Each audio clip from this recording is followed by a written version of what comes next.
is. And here we are, y'all. Here we are, back again. 2 weeks, 2 weeks away. Here with Mr. Angery, of course. Hey, Mr. y'all. Big Pete right there. Brian, I saw him swigging on something. He's had some dog issues here today. He's just, single. Good old Frodo's back there in the corner, so I'm drinking on some water here. That guy is killing my allergies, let me tell you. Killing Oh, man. I feel for that. Brian has the devil dog. I'm going to tell you, that dog, I tell you what, it's everything. June 25th of 2025, and I can actually get him neutered, which is going to be a whole hell of a lot better for my allergies. And calm his ass down just a little bit. Can't wait. He is the devil's dog. The devil dog right there. Pits of hell in your living room. Yes. So let's see here. Larry, we got K-Love, Matt King, and Matt King, my dude Matt, Sandy Davis, Andrew, Dagenhart, Opie. Yep, we got Mike, Mr. FIP Preparedness, hanging out with us. Y'all, it was a good weekend for Fallout. I'm not even gonna lie. Yeah, the weather was fucking amazing. If y'all didn't make it, you missed out. It was perfect. It was perfect. incredible. It was incredible. Yeah, exactly. Sure. Yeah, exactly. So it was amazing. Yeah. It was amazing, guys. Chris here hanging out with me. We cruised around the property today, just chilling, having us a little drink here, hanging out. Oh, man. I don't have any no Mountain Readiness stuff up. We're still unpacking, and it's like a prepper's paradise right here. Just crap laying everywhere. There's a gangster song like that. Whatever. Gangster Paradise. It's Coolio, man. Coolio died like 2 years ago. It was. Coolio died like 2 years ago. Gangster's Paradise. That was from Coolio. Oh yeah, that was. Yeah, he died. I'm guessing 2 years ago, maybe 3 years ago. Yeah. We had a great time. We had a great time. Medical in the house, Mr. Peoples. Hey, there you go, Chuck Peoples. Guys, if you missed out Chuck's classes all the classes were killer. Yeah. We had some great classes this last. Of course, Randy Martin with us, and Tim, his right-hand henchman. We're going to call Tim his henchman off there to the right. Does all his dirty work for him. We call Tim some bitch when we're up the trade gates though. And yeah, there's a lot of names that Tim gets called a whole lot of stuff. Has many names. Not as much as Zach. No, Zach catches all of them. You know what? I beg to differ. I'm actually more upset with Tim than I am with Zach. I was pissed at Tim, and he knows why. I mean, he knows why. Well, during the scenarios, I always have a hard time shooting Tim. Zach, no problem. I shoot him in the face 5 times. No problem at all. I don't never have a problem shooting Tim. You're just always waiting for Tim to make his play. Like, what's that son of a bitch going to do? You know what I mean? Tim is sneaky. Zach is just straight out the trailer. Zach's pretty easy to read. I love it. I was going to bring Zach tonight, but I didn't think the audience could stand his language. I love Zach, though. I do. Hey, on that note, guys, in full transparency, guys and gals, the videos that we are going to show tonight, they are unedited. They are pre-recorded. YT and FB, just so you know, don't be trying to shut us down. It is pre-recorded footage. Not live footage. It's not live. It's not real. It is training. Training simulation. Yes, simulation. It's easy for you to say. It's hard. I couldn't get it out. So if you have any little children or anything like that with delicate ears, please make sure to go ahead and jump out right now, because it gets a little graphic. But at the same time, Pete, tell everybody, look, guys, you missed out if you didn't take Pete's class. Now let's do it again. We're going to call that class. The class is called Now Let's Do It Again. That was the class. It was a great class. Look, what we did, guys, is right after this Fallout event, and what we're going to do after this Mountain Readiness event in May is we're going to take that Monday, and we're going to spend all day. And am I kidding? We're going to spend all day, right, T? All day. we are going to spend all day up at the Troy's Gate range, and we're going to go over fundamentals, and we're going to make you safe. Not that Troy's Gate isn't safe, because they're very, very safe, but we're going to make sure the fundamentals are sound before you even walk through the Troy's Gate experience. And I don't know if it helped, or listen, you can never really train. You can never really train for that kind of thing. But you can certainly train on the fundamentals, right? And I think at least my students, I think I had 10 students. I think they outperformed anything they thought they were going to be able to do during that Troy's Gate. We even saw it. You saw it manifest itself with a certain shooter, Pete. You know, I'm not going to mention names because I don't, you know, if they're cool, whatever. But right here, and they all said, you know, in the in betweens, they were all talking about how well the class prepared them for it. You know, just knocking the dust off things and getting ready to go. Yeah.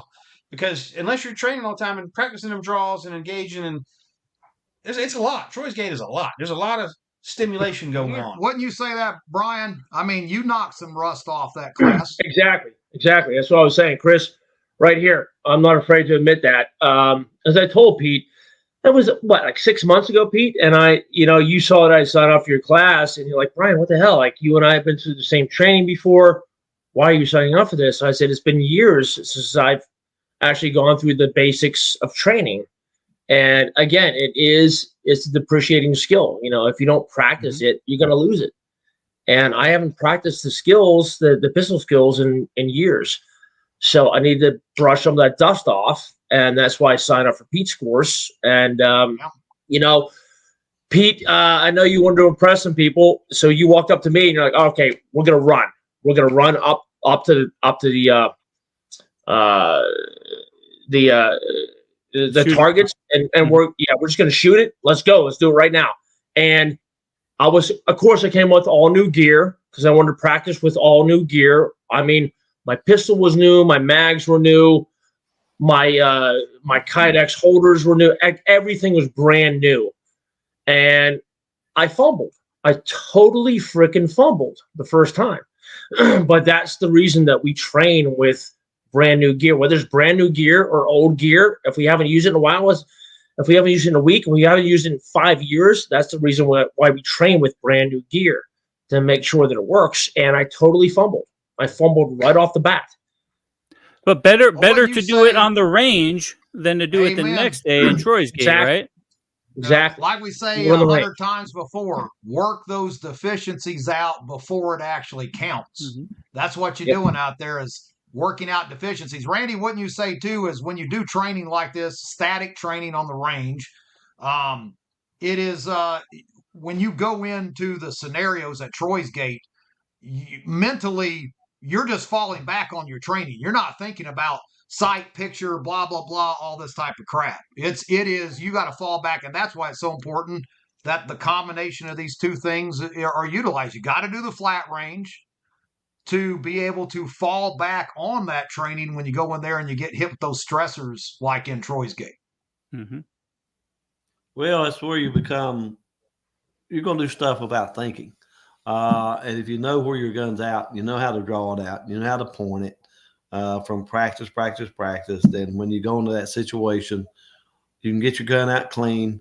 You can put your finger outside the trigger guard and put it in the trigger guard when it needs to go there. Again, there's certain things that we do to make you do certain things. Like we're going to watch on the videos that the brain says squeeze the trigger. So they said, grab the gun, squeeze the trigger because I'm being shot at.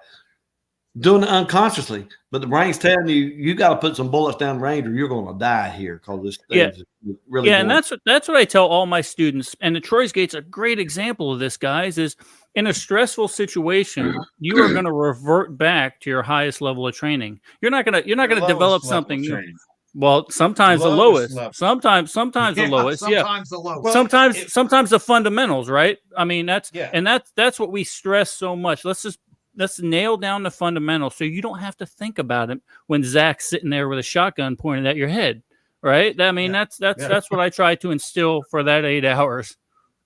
Yeah. Well, fundamentals, when you talk about fundamentals, let's talk about even martial arts. I had the pleasure to meet and spar with Bill Superfoot Wallace, and that was about 30 years ago. Eye opener. And at the time, Bill, of course, if you were in the fight scene, Bill Superfoot Wallace was the fastest feet there was in the ring, and the guy, it was always a wheel kick and a hook kick. You come in, roundhouse you to the side of one side of your head, and then hook kick back around, catch you on the other side, temple to temple, and you knew that was coming. But he practiced those two kicks so much. He kicked me. I couldn't stop it. I knew it was coming, but his fundamentals, his training for those two kicks were so amazing. I couldn't stop it. Same thing with what you're talking about with that pistol. You get out there, you practice those fundamentals over and over and over again. You fall back on those simple, efficient fundamentals, and bam. Oh, there is no such thing really as advanced skills. It's simply a mastery of the of draw, sight picture, trigger press, and let it go. Boom. Being good at those things, because as we're saying here, fighting with a gun is a martial art as much as any of the other martial arts in the world. It is a martial art to fight with a gun, and it is, it's a use it or lose it thing. If you don't, you could have been a karate black belt when you're 16 and be our age now, and you wouldn't remember how to do a damn thing if you didn't keep it up. So yeah, Bill really whoop on me at this point. It's been a bit.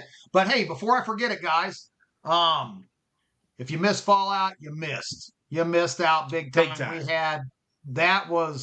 It was actually my most enjoyable one yet, because I got to hang out, talk, visit. It was everybody was smiling. The weather was fantastic. Insane.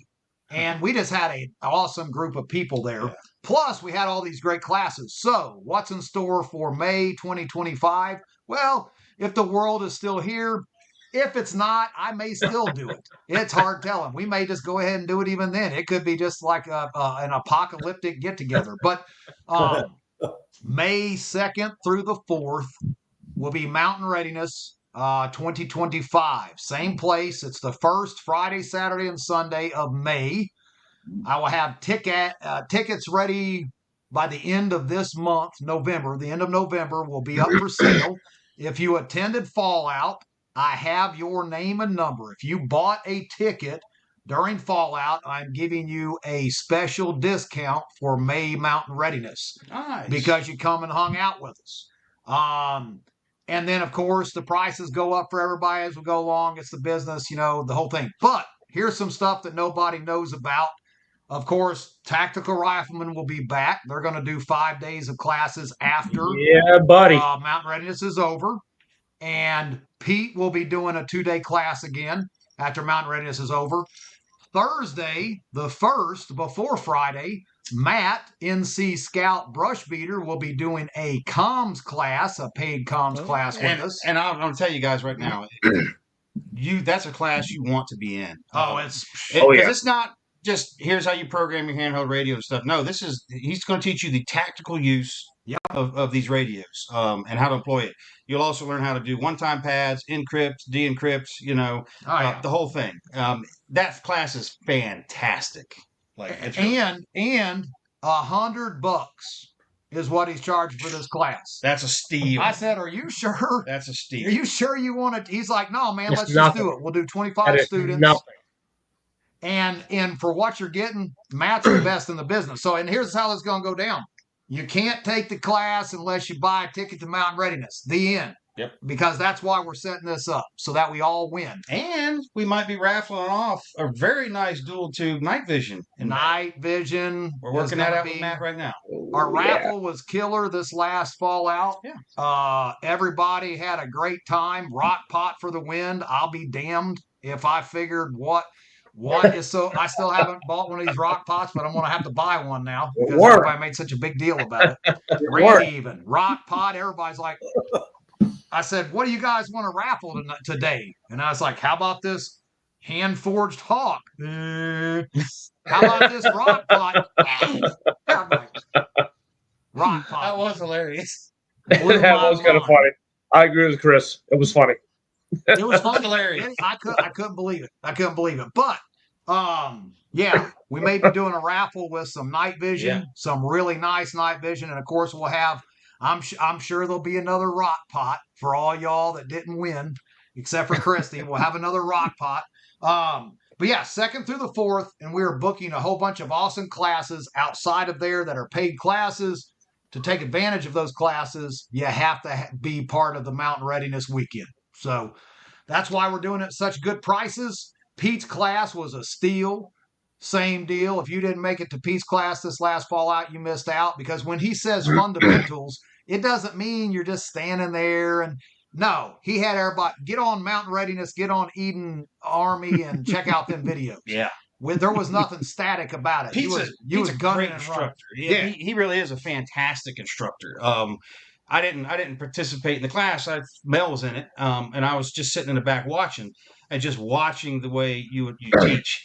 You can tell a lot by an instructor just in the way they present things. To me, because I've trained under a lot of people, and I would recommend, and I would take classes from Pete in a heartbeat. I mean, Yes. in a heartbeat. Thank you. Appreciate You're that. the man, Pete. I was impressed. I really liked what I saw.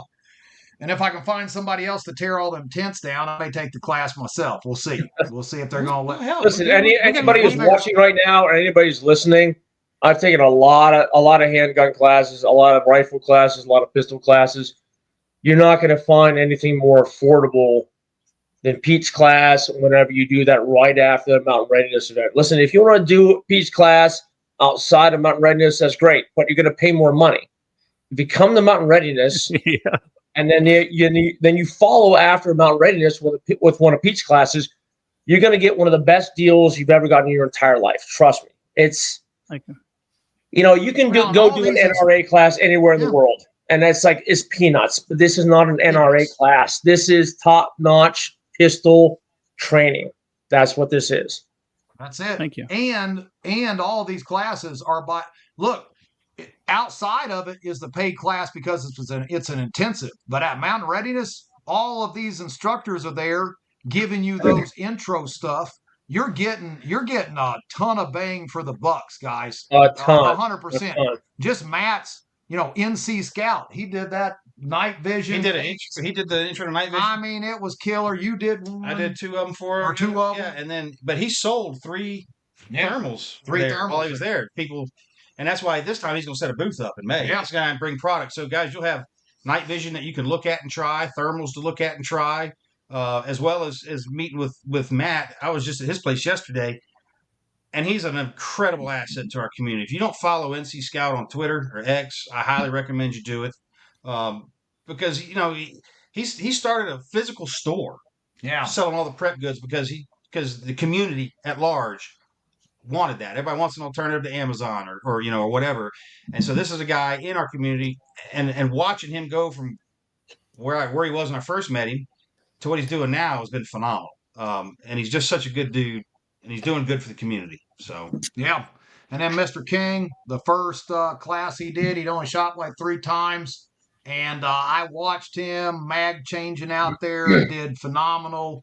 Pete said the same thing, and you gotta throw it back to the instructor. Yep. It's the student is only as good as the instructor. And speaking of, Brian did 2 classes that were killer. Everybody liked too. Bug out bag and bug out vehicle. the bug out vehicles, I heard a lot of people talking about. Everybody loved it. Everybody loved it. So we'll be doing that again this time around. And remember, guys, too. Everybody hit the like, share, subscribe, ring bells, send stars. I don't know, what are stars? Is that money?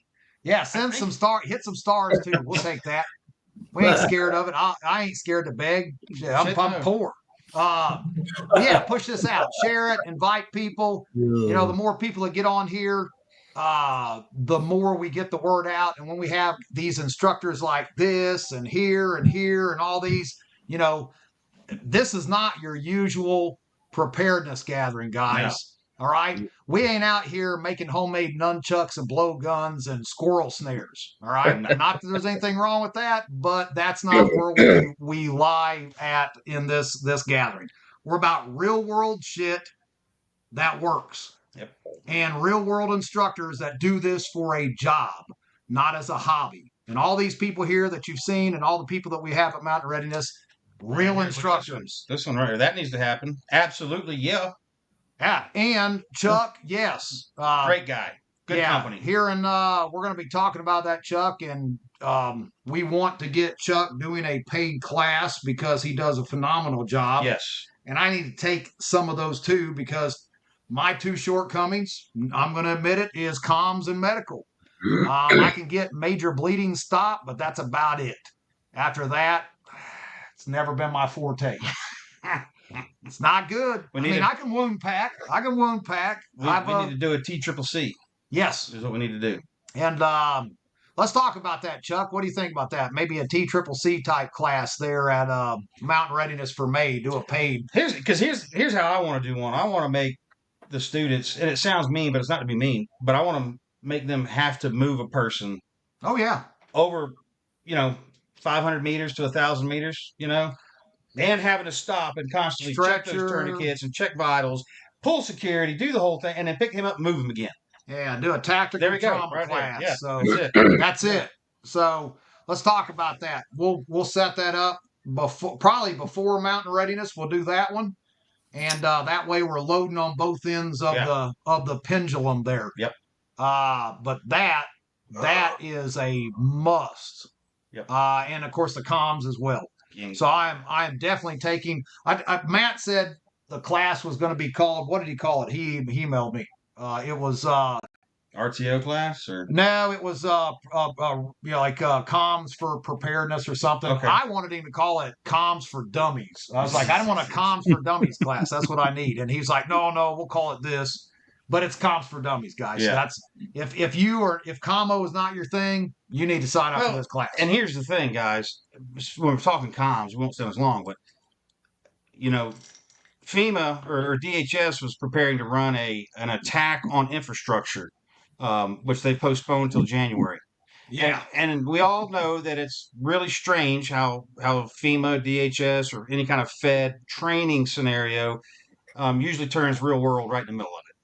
So they're kind of projecting to us, telling us that there's going to be some infrastructure issues in our immediate future. And ham radio is the only thing that works without infrastructure. So it'll be your only form of communication, possibly. By the way, right here in little North Wilkesboro, we seen, I've got a friend of mine who is LEO, said, hey, have you seen the EMP-proof shelters they're bringing in on flatbeds? I said, nope. So he showed me. We got it, and the same thing down in Asheville. EMP-proof, basically blast door buildings on flatbeds. I was just fixing to hit that, Russ. So, yeah, Navy, that is the case. The guy giving the class is also a vendor there selling the equipment. So, yeah, it's a one-stop shop right there. Comms and night vision, thermal, IR lasers. He's even getting into long-term food. He's getting into all of it. Yeah, so that's Brush Beater does it, and that's what it is. So, yep. If you missed Mountain Readiness, you missed out. If you missed any of these classes, you missed out. Guys, if you just sat there and watch YouTube videos, I don't care how many of them you watch, you're never going to be top notch. You're not going to make it. Watching YouTube videos don't cut it. You have to actually get out there. I'm not saying they don't have a place. I watch YouTube. I watch all kinds of videos, but you got to get out there and do the things. You got to do the stuff, or you got to have that level of training. On that note, Randy, you think you can watch enough YouTube videos to prepare you to be in a self-defense shooting? I've done this my whole life, dealing with virtual world, working on SWAT, teaching a lot of tactical entries, putting in things that look like people that when you shoot them, they fall. Nothing. What we do is an experience. The rest of it is trying to get you ready for that experience. We are the experience. Yes. You know what experience is, don't you? Experience is what you get when you didn't get what you wanted. You get experience. That's right. Well, what you expected. 100%. Don't kill babies. Chris, don't kill babies. Don't kill. Ooh-wee.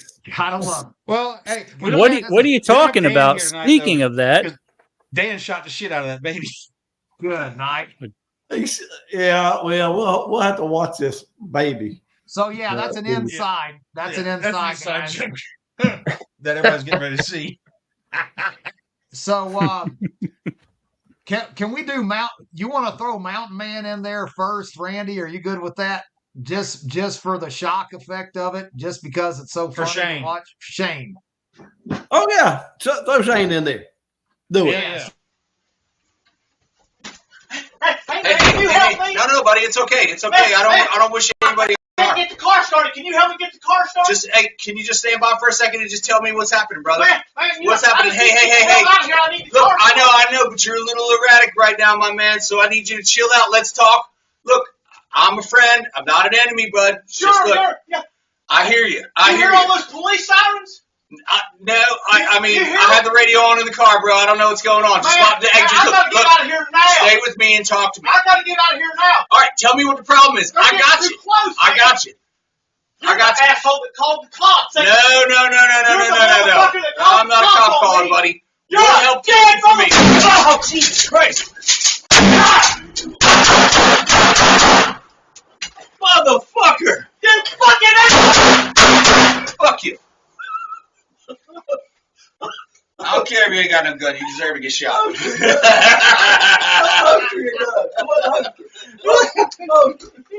It's over.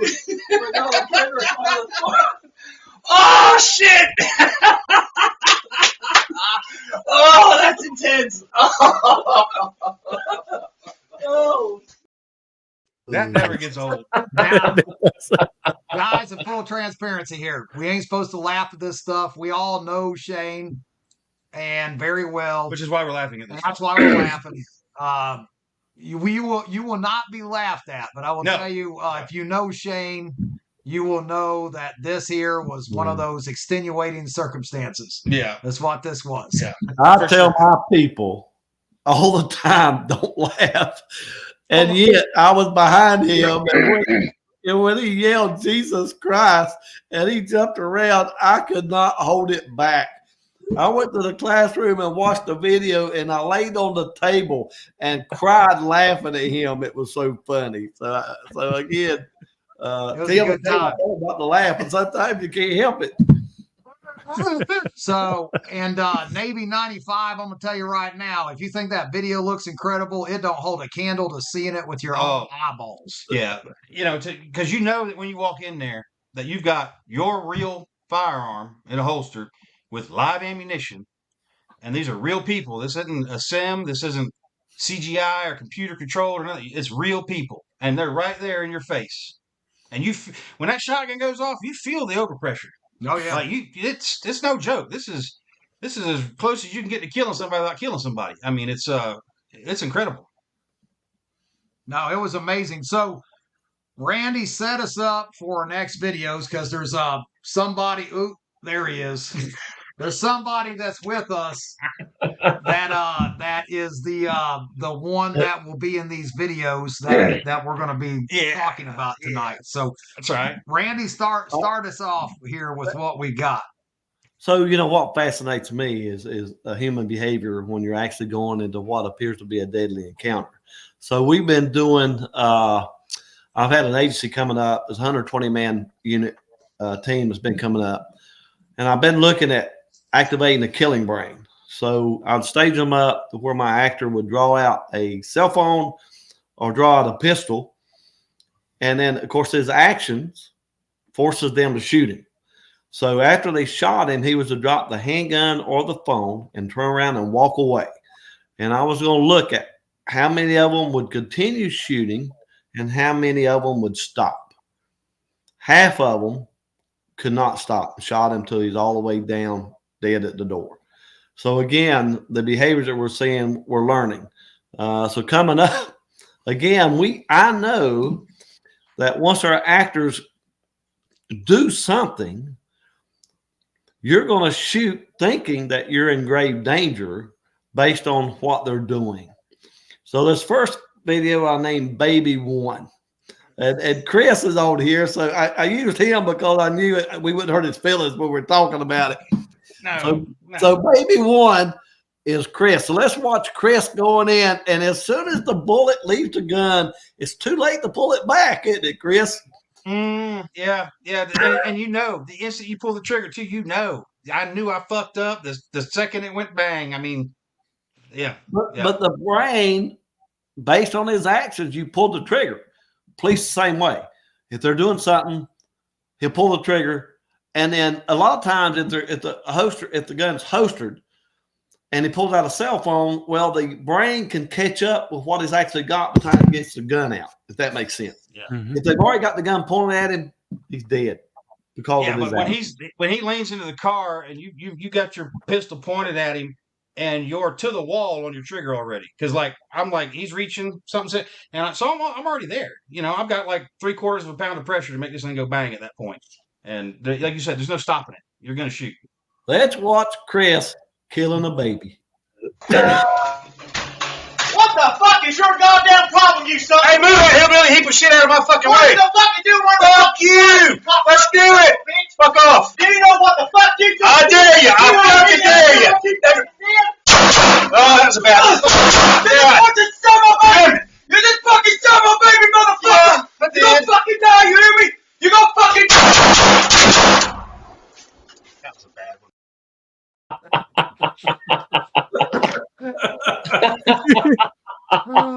Look at Ron. But you can't stop, right? You can't stop because the threat is still there, regardless of your action. You gotta follow through. The threat is still there. Yeah, it's mind-boggling to me. Now show the other side. Let's show them what they was doing. Let's Earning them bullets. Now let's go to baby 2. Go to baby 2. What the fuck is your goddamn problem, you son Hey, of a move that hillbilly heap of shit out of my fucking way. What the fuck you do? Learn the fucking ground, you cock Let's fucking do son it. of a bitch. Fuck off. Do you know what the fuck you just I did? dare you. I know fucking dare you. What you fucking did? Oh, that was a bad one. You're this fucking son of a baby! You're this fucking son of a baby, motherfucker! You gonna fucking die, you hear me? You gonna fucking die!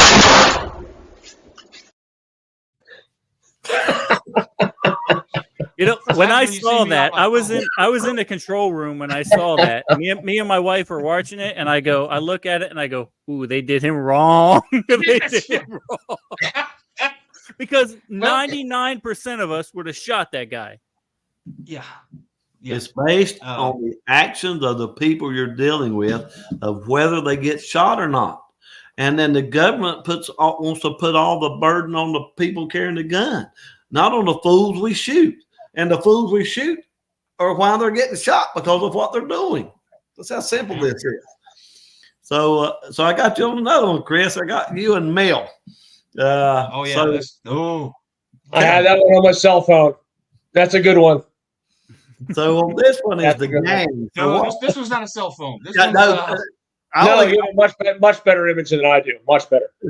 On the gang, on this situation, we set up where you guys, I think it went to a service station, and you come back out, and there's a gang. There's a gang of guys around your car. That was the situation. So around your car. Yeah. Well, let's watch Chris and Mel deal with a gang around their car. All right, gang. Hurry up and give me Hey, get off my fucking car! Get off my fucking car! Do it now, asshole!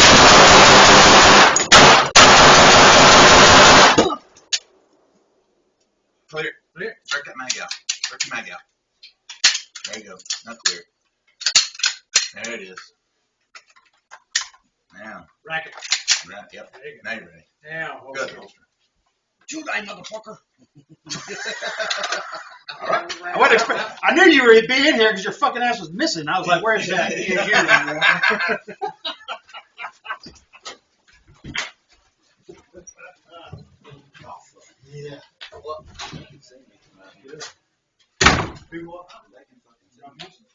Yeah. Issues. There's some issues on this one we got to talk about. Yeah, there's a little. That was tough. It looked great from that angle. The guy who captured that video captured a little bit too much for us to put on Michael that showed him getting back up. But when you went in and there was a guy on top of your car, Chris, what did you think? Well, the way he was kneeling down, and I'm first thing I'm looking at his hands, But I can't see the roof that that vehicle. Now, he had nothing in his hands, but I'm like, it could be laying right there and I wouldn't see it. So I was looking at him specifically, and I didn't even see the other two guys until they started to move. But, you know, there is no second place in a gunfight. You know, second place is the first loser. And knowing that when you go into this, you're kind of primed to, I don't want them to shoot first, you know, and because the first guy that can get a hit is probably going to win the gunfight. That's it. And so it's tough, you know. You got to remember, as a civilian, you know, you own that bullet from the moment you pull the trigger until it reaches its terminal end, wherever that is. Well, and think about the layers of all this. Oh, yeah. At Troy's Gate, you are already prepped. You know when you walk through that door, something is about to go down, and that will probably end in a gunfight. Okay, but let's say now maybe the guy's not on your roof, but maybe it's a parking lot at Wally World, and you walk out to your car, and here's a guy standing next to your ride. Or leaned into it. Leaning on your, and you don't see the other two guys on the other side. You know, how often do you hear about these stories where the person who unlocks their car and their remote unlocks all four doors and opens the door and gets in, and somebody's getting in with you and you don't even realize that. I mean, this here is actually not as bad as a real life scenario, because in a real life scenario, if you don't have that level of awareness, you could just be walking into a complete disaster. Ambush. And these guys are ready to pull their pistol. But coming out into a parking lot, if you're not thinking about that, you know. Well, that's why I went from concealment too. You know, I approached these to make them as legitimate as I can. So I even carried conceal. So I got to draw to make sure I don't shoot my own self. You know, well, as we'll see in a minute. Yeah. You know, there can be premature discharges. It's a thing. It does occur. Your doctors have a shot for that now, but, you know. Right. Well, guys, it should be noted that there's no wrong or right during these scenarios, right? This is just how you're going to react. And my students, they at the time they come in, well, did he get the first shot off? Zach and Tim will always get the first shot off. These guys kill people every day in these scenarios. Well, unless there are certain circumstances. Zach got the first shot on me exactly one time since I've been going to Troy's Gate, and that was legitimately an ambush that you're not going to survive. You're not going to survive. But here's the deal, though. What I'm trying to stress here, there's no right or wrong. Okay, this just puts you in that mind frame, that mind space to say, I've been through that. Your mind is already programmed. You've already done this. So that's the point. Well, and you feel the stress too, guys. Like you feel the adrenaline dump, you feel the stress of it. Like, because in other ones, you know, there's a lot of yelling back and forth. You're yelling at them, they're yelling at you. You're watching movement, and then all of a sudden, when you realize, oh shit, there's 3 dudes in here. Yeah, that's a real problem, you know. And it's all legit. When you're in there, you feel every bit of it. It's real. And here's the other side of this, guys. And I know a lot of people may watch this as time goes on. They're like, why are they so violent? Why are they yelling? Why are they screaming? Look, real world. In the real world, this is going to be tame compared to real world. Oh yeah. If this is a real life, like you can amp this up another few notches. So, but that's why this is so important. What Randy's doing here with Troy's Gate, you get to practice this. A lethal force encounter. You can't practice this anywhere else. You just can't. And I'll be damned if you want to practice this when it's a real scenario, because that's going to end badly. 9 times out of 10, it does end badly because you got a bunch of criminals who are used to doing crime. Well, they've already crossed that threshold of committing violence against another person. Oh yeah, you know, and it's like me and Randy were talking about it. What Troy's Gate does for the average person who has no military experience, and even those that do, or law enforcement experience or anything like that, it's establishing an experiential frame of reference for you. Yes. You're going to now understand when that moment happens. You're going to understand the adrenaline dump. You're going to understand that things are going to occur to you, you know, and the more you do it, the more stress inoculation you're giving yourself. The better you will perform the more times you're put in that scenario. Absolutely. Well, let's see it. Let's see. Let's do a game 2. Baby. Hey, get off my fucking car! Get off my fucking car! Do it now, asshole!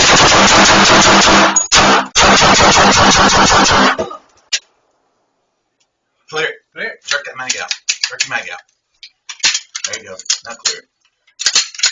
There it is. Now. Racket. Right, yep. There you go. Now you're ready. Yeah. Good holster. So we have a slowed down version of that too. Yeah, Right? yeah, Play that back. Play that back. all this action is happening. Yeah. So we're in the classroom reviewing it. I see a flash come out of Mel's gun that shouldn't have been there. Yeah. So again, when this brain goes into this, so we have the logical brain, we have the survival brain, we have the killing brain. When that survival brain kicks in, it sees danger. Even though we train to draw the gun up out of the holster, keep the finger out of the trigger, wait till the gun's pointed at the target. That's what we do on the training field all the time. And yet, when we go to a shooting, bullets start coming out of the gun before it leaves the holster. And real, I mean, we see this all the time with the professionals. It don't matter if they're from the Israeli, the IDF, the Navy SEALs, whomever that we're dealing with. So Mel, when Chris shoots, and her head starts thinking, "Holy shit!" She sees what's happening. She draws the gun, finger goes in the trigger, gun go bang, gun jam, and they will jam on you when you need them most. That's why it's critical that you work with Pete and his guys work with you, so you get used to getting that good firm grip when you pull that trigger. Because if it does an accidental discharge, it'll lock up, and then there you're stuck during the gunfight, and it's over with. Yeah, and going back to that training, the grip you get on that gun in the holster is the grip you're going to fight with. That's it. So the words of the great Emery, high friction pressure. That's what it takes. Yeah. I won't talk about that acronym. We'll just leave it at that. All right, let's watch game 3. There we go. This slows it down. All right, watch a meal. I'm already getting ready to smoke him. I know there's a 12 gauge laying on that roof someplace. All right, she's going to So I'm go looking right for the now. other guys. Watch what Here she goes. goes. Bingo! Let's watch that again. So, watch it again. exactly in her draw, that 12 gauge goes off. You guys will see that flash, and you see her kind of flinch a little bit. And the brain makes her do it. Yeah, let's do it. Watch her again. All right, here. Chris is going to go bang. She sees the shotgun flash. She said, "Holy crap." And she reaches there, right there. Bingo! Ouch. A lot of sensory overload happening right there, right? A lot of sensory overload. And that's the difference. Like Mel out on the range, spotless. We do a drill called 0, 1, 2, 3. If you got any questions about it? No, let's do it perfect then. All right, let's do it again. Mel on the range, flat range, perfect. Get the stress, get the stressors involved. Get Chris shooting next to you. Get the shotgun pointed at your cranium, and this is the result. So it's repetition, right, guys? It's repetition. So again, I've worked on the range a lot when I was in law enforcement and on the tactical team, and we go to the range like once a month and shoot 1,000 rounds. Then we'd go to a real shooting, and one of the guys who shot 100 every time, there's something starts going down. He draws his gun out of his holster so hard it goes over the top of the patrol car into a ditch. He has no gun, none. And I'm thinking, now it's just me and the gun. I'm having to protect myself and him. So again, keeping that logical brain operating in high stressful situations is what will keep you alive. Yeah, and there's sorry, go ahead, Randy. Well, and that's part of Troy's Gate. Troy's Gate, you get the experience going into that survival brain and into the killing brain. And when you do that, that's when it's learning. It cannot learn till it goes there. It's not like our logical brain. This part of the brain stem only learns when it's actually doing what it has to do to survive a violent encounter. So for us, when you run through this, we're stressing you and we're making you see shotguns go off and handguns and people doing crazy stuff because we're wanting to bump that brain into the part of the brain that's going to slip into when you're actually trying to survive a deadly encounter. Really. Yep. With the more experience you have with this, the more times it's activated. And then when it goes to real world, you're able to keep your shit together, and that logical brain keeps working, and you can stay alive. Man, this is just amazing stuff. All right. It is. It's fascinating from your standpoint. From my standpoint as an instructor, I see people on the flat range, and I say, okay, this guy's going to do good, and then maybe he has some hiccups. Then I say, this guy who's way out of the realm of preparedness, way out of the realm of even like dealing with all this stuff, and I think most of you guys know who I'm talking about. First scenario, he goes in and he's trying to de-escalate everything, and he realizes that this is not the place more than likely you're going to de-escalate. But by the third scenario, this guy who I thought was going to struggle was spot on. I mean, he was spot on. So from an instructor standpoint, it was fascinating for me to see that. I'm in the control room taking notes so I can make my class better next year. It was great. I appreciated the let me do all that stuff, Randy. It was awesome. You're welcome. And Tim, just real quick. Tim, one of our actors, again, our actors are highly trained. They've done this thousands and thousands and thousands of times with people from all over the planet. So they learned to get deep into your psyche. So they're cussing you. They're saying words to try to get to trigger that human response, so that we can look at the behavior when they actually trigger the parts of the brain we need to trigger. All right, over. Yeah. Well, and here's something too and look, guys, some of you that's actually done real combat, no, but I will tell you this, I've actually seen some people who have done real combat and have done the deeds, and they have had some hiccups because it is a diminishing. It's like anything. You'll It's lose a perishable skill. It's a perishable skill. Well, guys, and speaking to what Apocalyptic Prepper said there, Will said, guys, we only did level 1. Let's just say we did level 1. They can get you as far as they want to get you. I've seen people come out of this thing crying.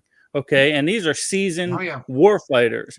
They will get you there, but you gotta go through the progression, right? Yes. T. And yes, and at the end of the day, this is, you can't do this anywhere else. And we saw, remember, Randy, we had a young woman and man that was there on Monday as instructors, and they had a ton of range time. I mean, a ton. He come out of the first scenario with his leg shaking so much that his holster sounded like it sounded like a jingle bell. Yeah. And then she had 2 malfunctions, the same as what Mel just had. Remember, Randy, she, come out, limp wrist, didn't rack the next one in, forgot all about tap rack, and did it a second time. And by the end, by the third scenario, night and day difference. But the initial shell shock that you get is what you need. I personally think you should be doing this a couple times a year.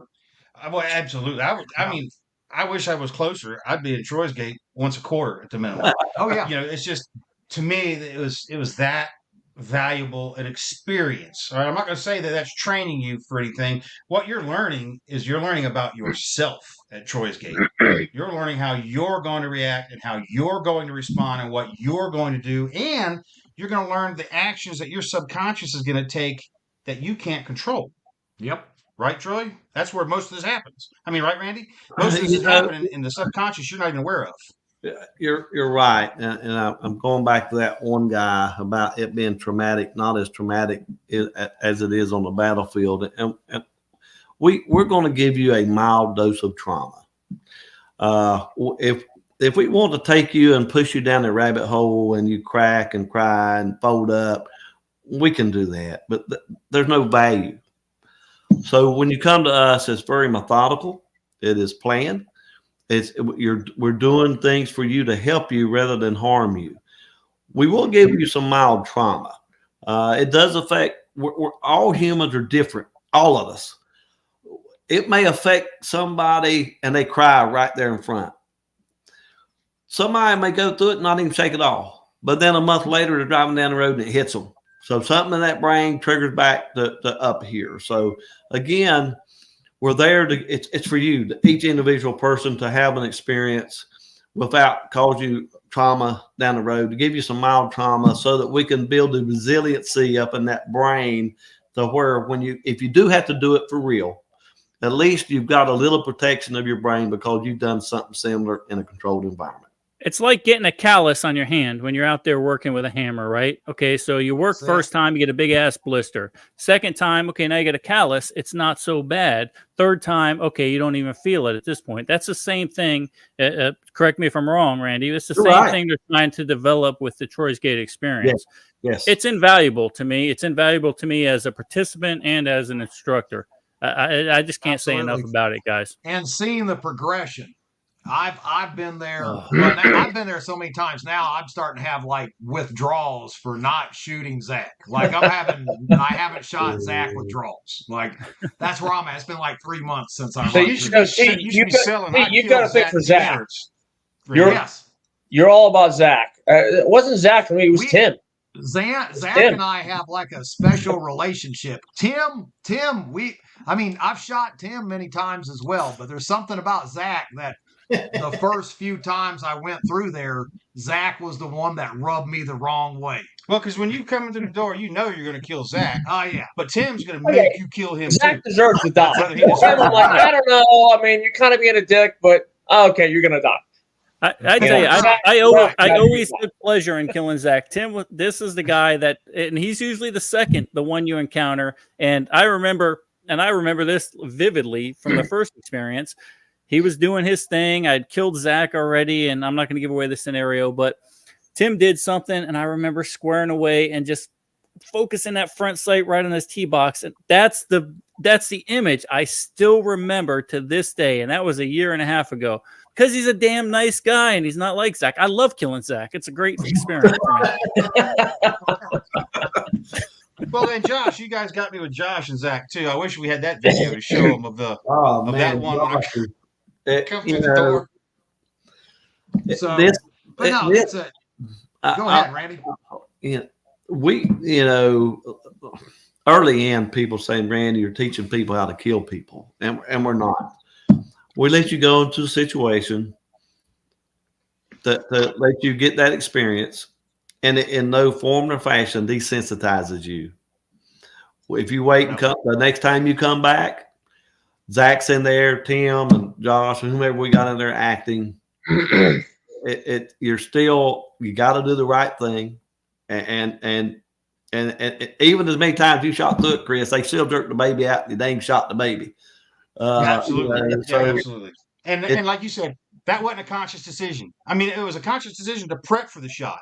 Right. So like I said, I had the trigger back to the wall, and I was like, he's going to come out with something. And I'd already told myself he's going to come out with a gun. And so when that baby appeared, so what happens if you go in there and try to slow the whole thing down?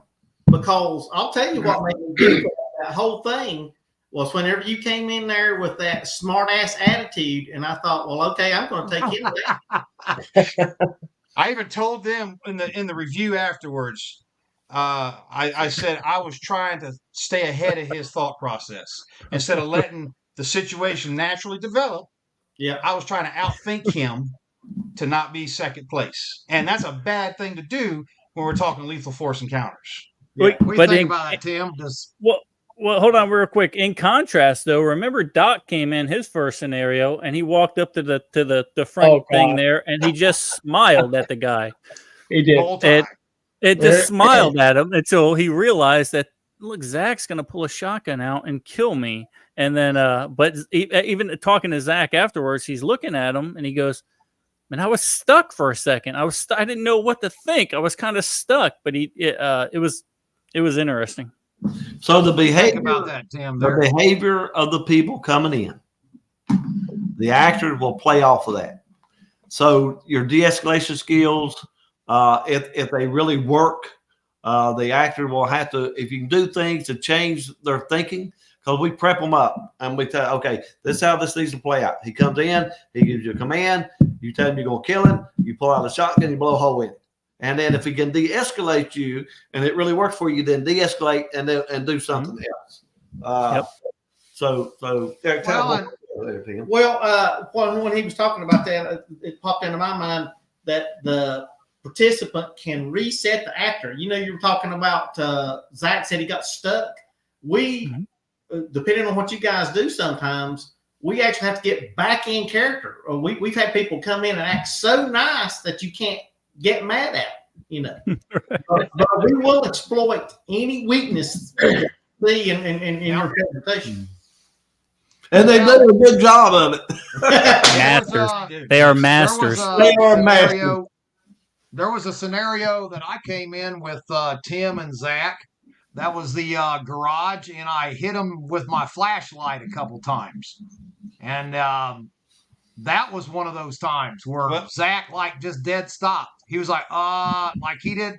I don't know. You guys get flashed in the eye with flashlights, I don't think, too often. Well, they do. So when the police come there, and I'm when we're training the police how to survive a deadly encounter, the first thing they want to do is flood that person with light. You flood the person with light, that brain is trying to regroup, trying to think what it needs to do. I can't see what I'm trying to shoot at. I can't see something really be angry. There's a reset that occurs. And if you can keep that light on or maybe strobe them, you can actually take them out before they shoot you in most cases. You know, and in every scenario on this last round, at the door, standing at that red door, I told myself, turn on your light, literally before I stepped through the door. And the minute I opened the door and saw it all, gone. Yep. We actually saw you did say that, Chris. You did say that, Chris. Yeah. Yeah. Mm-hmm. Yeah. We actually saw the instructors. I don't know if Randy, were you in there when we had the young brother and sister?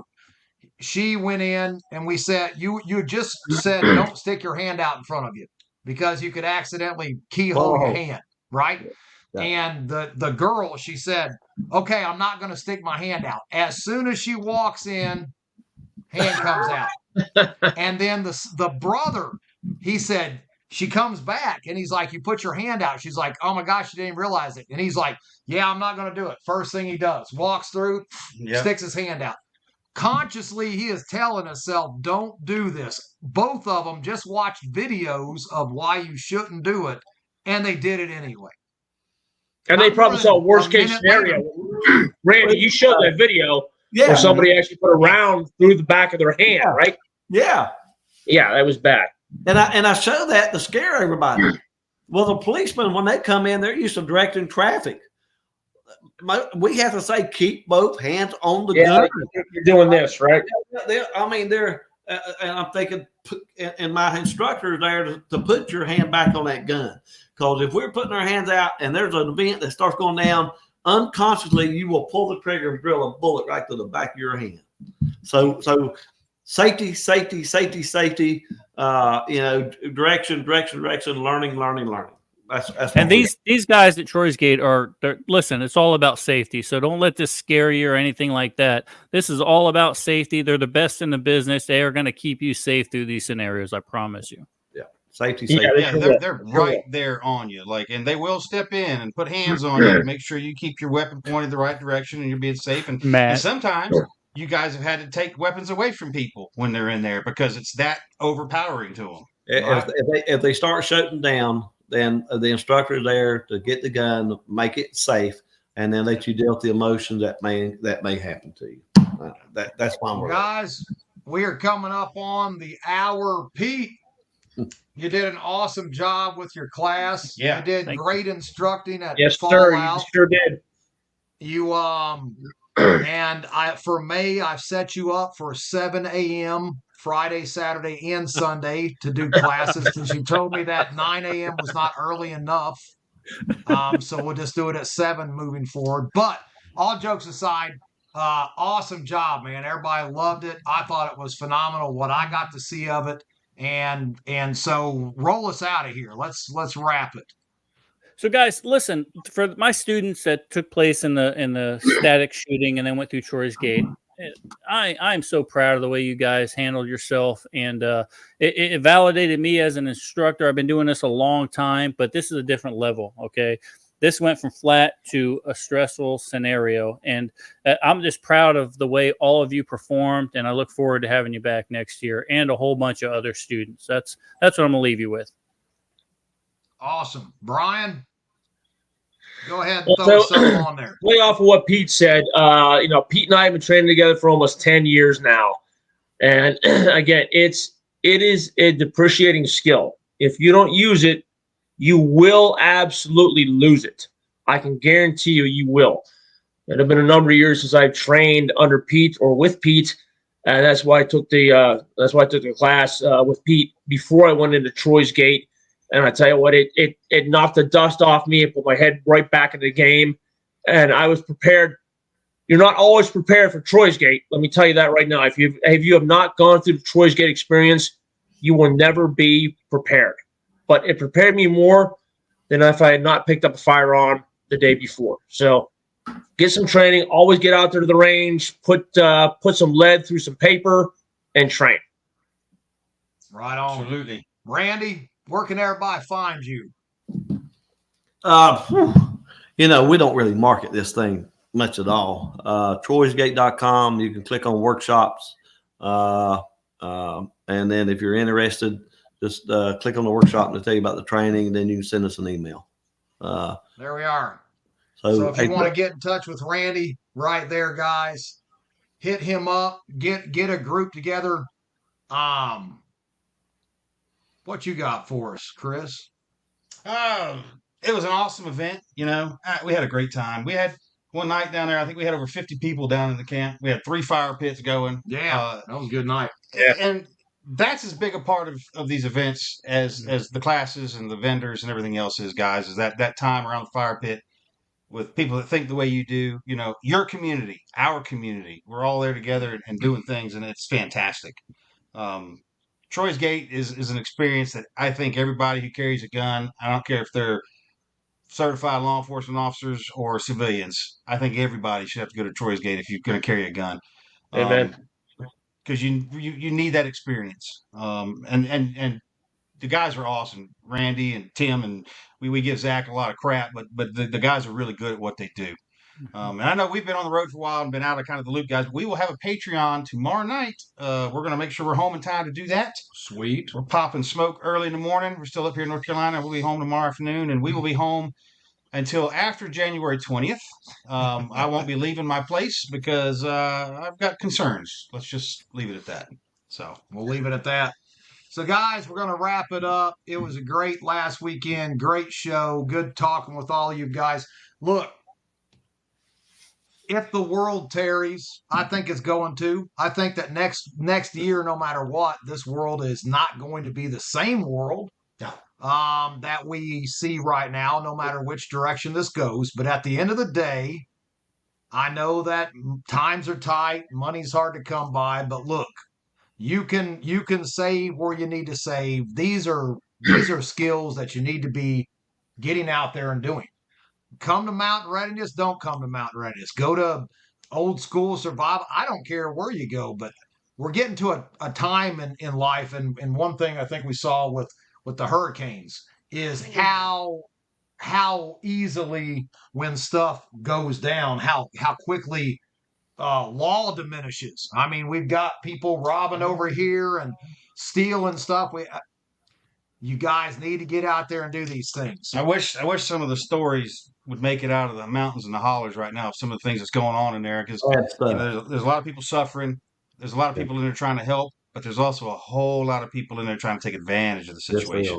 And there's been plenty enough gunfights in there that no one even knows about yet. Some of that'll come out later, but probably all of it won't for sure. Yeah. But at the end of the day, guys, you need to do the things. You need to prepare. It falls right back. It could be natural disaster. It could be civil unrest. It doesn't matter. Preparedness is about preparing for anything and everything. And if you're not training, you're not out there doing it, then you're not prepared. No. That's it. So doing yourself a disservice. Get out there and prepare for whatever you can prepare for. Get up off the couch, get the classes, do what you need to do. Go out there in your backyard, whatever you got to do, but do something, because I fear that this is not going to be the world that it's just not going to be the same world come January of next year. So thank you to everyone that showed up at Fallout, and thanks to all you instructors that makes this stuff possible. We appreciate you. Follow all these guys too. Eden Army, right here, Facebook, Twitter. Survival Gear BSO. Get him Instagram, Facebook. Of course, Randy is also on Facebook. Shoot him an email if you want more information. And if you're going to move, make sure you move with purpose. We'll see you guys next Monday. God willing.